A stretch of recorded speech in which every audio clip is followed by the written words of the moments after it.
Decent. So there are 7 places. 6th place. Who are you going to go for? So for me, I'm going for Spurs. Spurs.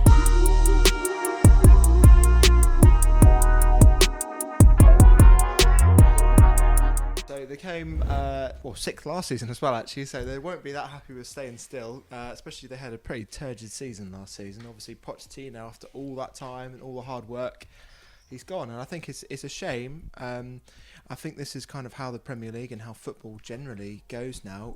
It's the kind of something starts to go wrong and you just bin them. Definitely, yeah. And it's such a shame for how much he did for that club. But I mean, it is what it is. Mourinho's now there. I think, Kane still got, in that season, got 18 goals and 2 assists. Son got 11 goals and 10 assists as well. Two of their best players for me. So I think, I think they will actually get better this season, despite me saying they're the same place. The reason I'm saying that is I think the teams around them are going to get better as well. Which is why I don't think they're going to climb. I agree on that. There's something about the number 6 because I've gone them to finish 6th next season as well. Okay. 6 is the number at the moment for Spurs, and it's not going to get any higher. I think look at Pep Guardiola. He joined Man City, didn't win anything in the first season, or didn't win the league in that first season. I suppose with Jose, he needs that time, doesn't he? He needs that time to just work, money just as to well. study, and to grow a strong side here. I think he's a smart manager. He won't give up on this club. He never gives up. He wants to create success here, and where he goes, he's successful everywhere. As well. But is this the first club that doesn't happen though? Do you think this could be his first dud? I fear that might happen. Because you say Man United was a bit of a dud as well. He only won. What did he win? The Europa League. He won the Europa League there, FA Cup as well, I believe. I think there's definitely like fear of that will happen, and I think Spurs fans will feel that's a waste of time because he stepped in, of course, for Pochettino, been there 5 years. Pochettino, that's massive as well because Pochettino didn't win anything in that time, but he was working on something. He got into a Champions League final. I think that itself feels like a win for Spurs. And to be sacked that soon after getting to a Champions League final is just awful. Definitely, But Mourinho, I think he's beginning to revive Spurs. It will take time, and I think that's why we can both agree it will be 6th this season. But he's starting to revive them. You look at Dele Alli, he hasn't been at that great quality for a while. This season, he started to pick up some real great football and to look really good. And I think Dele Alli. Where do you think his best position is? I don't know. Yeah, it's just the thing is, apparently he can play striker, which I think is weird. Well, for me, I don't think he'd be a striker because he's played as like a central midfielder. He's played as a centre attacking midfielder, and then he's played just behind the striker. For me, that's where he's best. Definitely, it's where he's most prolific, just behind Kane, for me. And then if you've got Son on the left, maybe Bergwijn on the right, what an attack that would be. That'd be great. And I think this club deserves something like this because a new stadium comes with a new level of football, and the thing is as well, they can attract so many great players. They're not got Vertonghen anymore. They've not got Michel Vaughan. Okay, that's they need replacing. Who have they got in? They've already got Doherty and Joe Hart. They're doing quick business, and it's because they can attract people now at this club. You ought to see that the Spurs documentary on Amazon. Unbelievable, their facilities. Their training centre is bigger than Carrow Road itself. Probably the pitch is bigger than Carrow Road. Probably, I think the team forms around Harry Kane and what a player he is. Of course, we're gonna like it's Harry Kane. He's England. Man. Spurs fans need to realise that they do have some class players. I think they've neglected a lot of these class players. They'll still like Harry Kane because a majority of Spurs fans are English. But Hummingson, he's better than what a lot of Spurs fans say he is. Lucas as well, and it is ideally great. We're talking about Dele Alli with the positions he can play. There's players in this Spurs team that can play in a lot of positions. Lucas Moura, you can put him to a striker. He can play on the right, but they just have to make sure they've got the depth here. Of course, they've got Bergwijn. He did look great during when he didn't signed have many in January. Games, did he? But he didn't have that many games. No, I think you talk about. Lucas having to play as a striker, it's because they haven't got that backup striker to Kane. which is kind of a big issue for them, and which is why I don't understand why they've let Troy Parrott go on loan to Millwall. Why do that if you don't have enough strikers anyway? Well, get rid of him. Don't get me wrong, he's not necessarily Premier League standard yet, but for your FA Cup games, your League Cup games, I don't really understand why you put him out on loan. That's the one thing, and I will say with Jose, he's not a massive fan of the youth.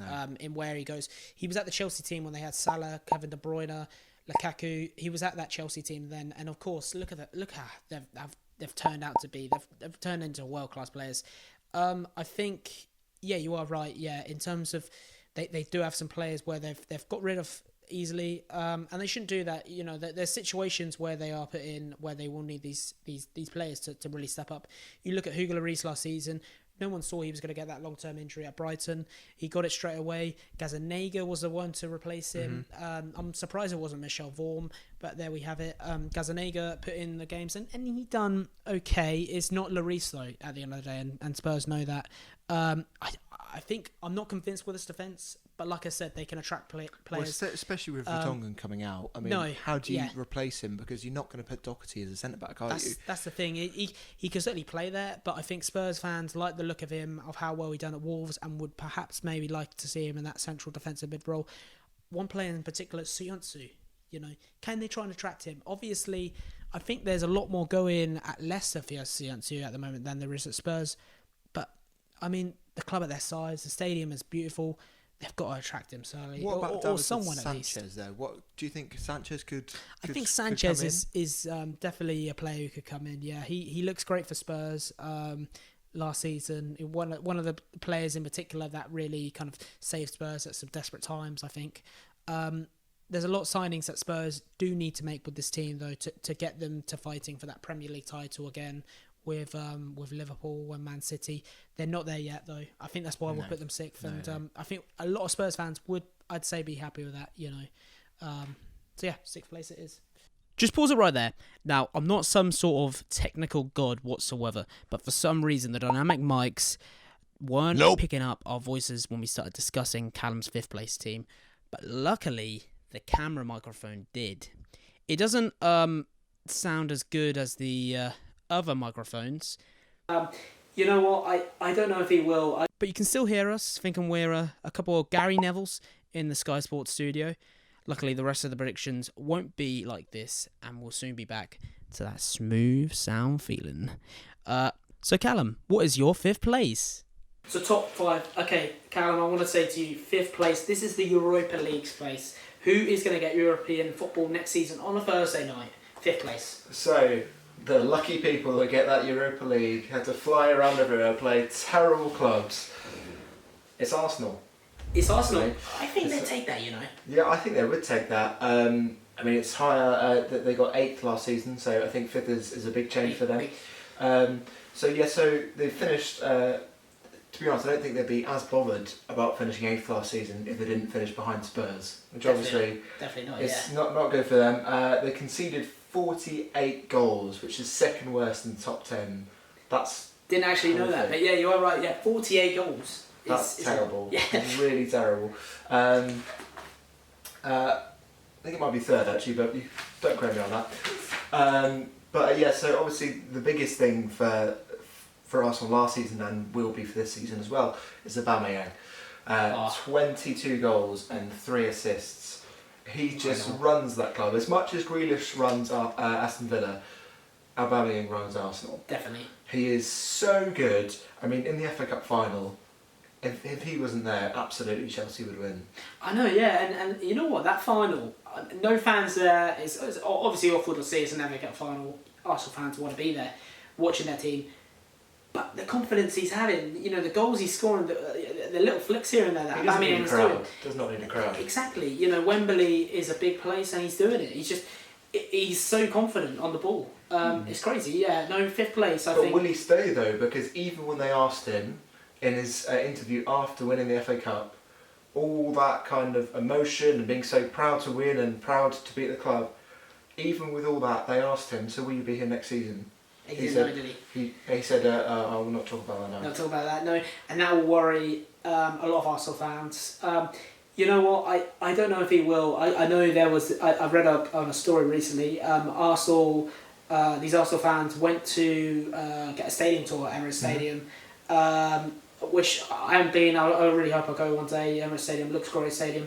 But anyway, they saw down below in the warm up area, Aubameyang was holding up a shirt, and they were thinking straight away, "Oh my God, a new contract has finally come." And you'd hope that, but he was advertising the away shirt, I believe, the new away shirt again. Yeah. So it's awkward, and I hope they sort out this Aubameyang contract chaos, just for the benefit of the Arsenal fans. I think as a Premier League fan, I want to see him stay in this league. Yeah, he's brilliant in this league. I think great. Yeah. He was amazing at Dortmund, but I think the fact that he's come over to England and done it with Arsenal, a team that sorely needed a new striker, even ever since Henry, really. Since Henry, they needed that quick striker. One sec. Oh, it stopped. LOL! As well as that, of course, Mikel Arteta hasn't had a full season yet. Done great with the club. Where do you think he stands in terms of next season? Do you think he can progress with where he can finish? You know, what will he do next season? I think he's going to continue where he left off. To be honest, I think he did so much better than Unai Emery did. I think it's like I said before. It's an ex-player coming back to their team as manager. It's some kind of buzz around the club. Definitely. And obviously, the funny thing is, I would have thought he would have been more likely to go to Everton because he was there for longer than he was at Arsenal, but still big player at Arsenal. They loved him there. No, I think it's really helped him being under the tutelage of Pep Guardiola for so long, which other managers haven't had. Frank Lampard did not have that kind of that tutelage. Neither did the Fulham manager, which I can't remember his name now.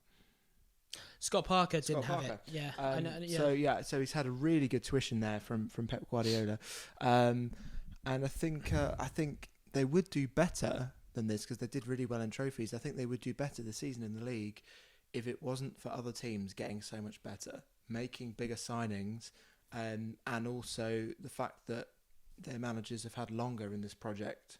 You talk about another direct competitor, Chelsea. Frank's had a full year now and about to go into his second year. So I just think Arteta needs his full season now to get it under his belt and really get this project kick-started. Yeah, no, I'll go with that. Fifth place, I think. Obviously, for me, I put them to finish seventh. I think fifth. We're close on where we think they'll do next season. My fifth place, of course, you have mentioned them. My fifth place, we're gonna go to the Midlands. We're gonna go with Wolverhampton Wanderers in fifth place. In fifth place, I think it's a massive statement. Ask. I think Wolves fans will feel so extremely hyped if they can finish fifth next season, especially if they're going against Spurs and Arsenal. I think you guys will finish above Spurs and Arsenal. That's literally how it goes for me. So you think Jimenez is better than Aubameyang? I mean, I feel the team might be better than Arsenal. But even that itself is a massive statement. I feel Nuno, I think it's the same thing again.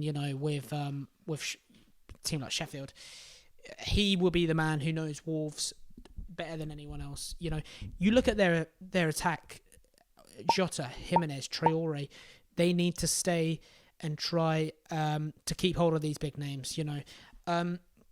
I mentioned a lot of this when you mentioned where Wolves will finish. Of course, there's some issues there with the Matt Doherty transfer. I still don't get why he's moving to Spurs, especially that I think Wolves will finish above Spurs. But there we have it. I think the money will be there. Of course, Tottenham will attract them. How good? We talked about how great he is already. But Adama Traore, 4 goals, 9 assists last season. He was definitely part of the heart of the team in the double win over Man City. They're doing things like this, which makes me think they will finish this high. The game against Liverpool, I thought in December, VAR helped Liverpool a lot to beat Wolves, and they certainly. They certainly were valuable with VAR that day, Liverpool. Like they have a lot last season. We're not going to neglect their Premier League title, a great win for them. But anyway, still, we'll talk about Wolves. I think they're a team that can make transfers happen. They should be optimistic with their transfer window. You know, I think players should feel valuable to play under Nuno right now. You know, I think there's a lot going. Of course, they were getting close to the Europa League final. Obviously, didn't get there. But there's players like João Martinho. He's still great for Wolves. Don't get me wrong. Now 33 though. There's going to be one replacement soon. I don't know whether they are that hungry in keeping players like Morgan Gibbs-White, different players like this. But I'm going to mention them again. I said about Ainsley Maitland-Niles earlier.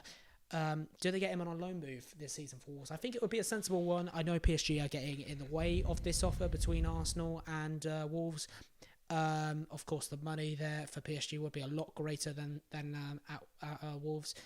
But do Wolves this season, Callum, get Ainsley Maitland-Niles on loan to fill in for the boots of Matt Doherty? I think, that's the thing, really. I don't think he necessarily would fit in with Matt Doherty still at the club. No, but with Matt Doherty gone, I think it's a brilliant replacement. Yeah. And I think they could even get him cheaper than Doherty. I think it could happen. Yeah. So I think, I think that would be really good. Again, it's that the youth that they're trying to bring in. They've got a good mix of youth.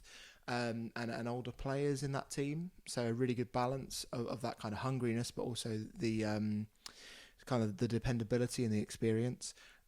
So I think the thing with Wolves is, what other team can you think in the last, say, 4 years which has had such a transformation as Wolves has? How different is this club since when Mick McCarthy was managing them and their best player was Matt Jarvis? Exactly, and the thing is as well, we'll give praise to Sheffield United if they obviously 9th. Last season is where they finished. If they finish 7th this season, that's great. If they finished 5th next season, that's even better. That's consistency. That's consistently getting better. Wolves have this consistency though, and that's why we're praising them, and we have to praise them, and why we've gave them high finishes in the Premier League for next season. You know, there's something special about this club. Connor Cody is a great defender himself. If he was at a club, and I know this for a fact, I believe in this, if he was at a club like Southampton, he would not be a Saints player right now. Someone would have grabbed him by now. He's at Wolves, and teams haven't considered